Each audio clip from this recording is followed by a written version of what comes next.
Being on vacation, as much as a hand ever actually went on vacation, meant that Damien had the time to do things like address an entire prison full of teenagers on how they could turn their lives around. He doubted any of the teenagers actually believed he'd been a wanted fugitive at one point, but if even a handful of them listened and ended up in a protectorate uniform, it had been worth it. Since he was on vacation, though, he'd sent his staff on vacation. That meant that instead of Julia Amiri watching his back, he had a very earnest squad of Royal Martian Marines, who were intimidated enough by the hand and his history not to argue when he told them to go grab a bite to eat with the prison guards. Despite that, 3 of them were waiting for him when he left the auditorium stage, their faces grim.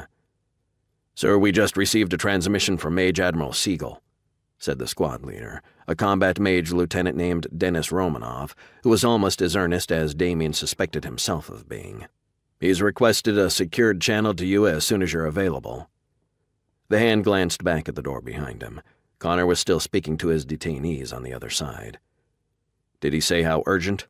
he asked the mage. The young mage lieutenant clearly thought that any request from an admiral was high priority and shrugged in response.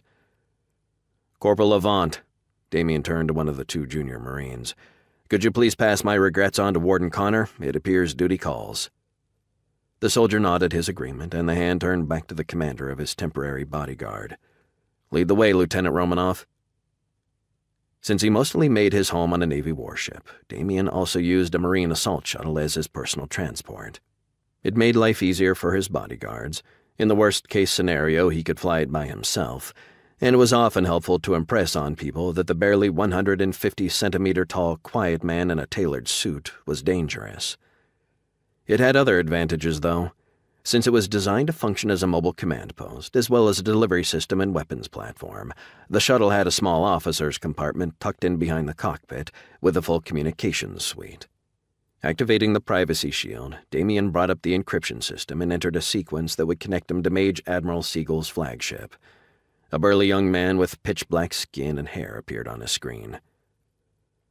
"Lieutenant Salil Ali speaking. How can I assist?" "And Montgomery."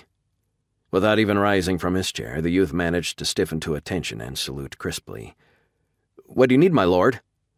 "Admiral Siegel requested to speak with me," Damien replied. "Is he available?" "He's on the flag bridge, but he left orders for you to be connected to him immediately," Ali replied. "Give me a minute, my lord." The screen faded into the stylized rocket and red planet logo of the Royal Martian Navy for less than a minute. Then a new image appeared on his screen.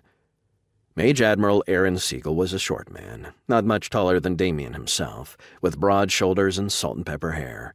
He was turned out as perfectly as always, his navy blue uniform perfectly crisp and gold stars polished to a shine.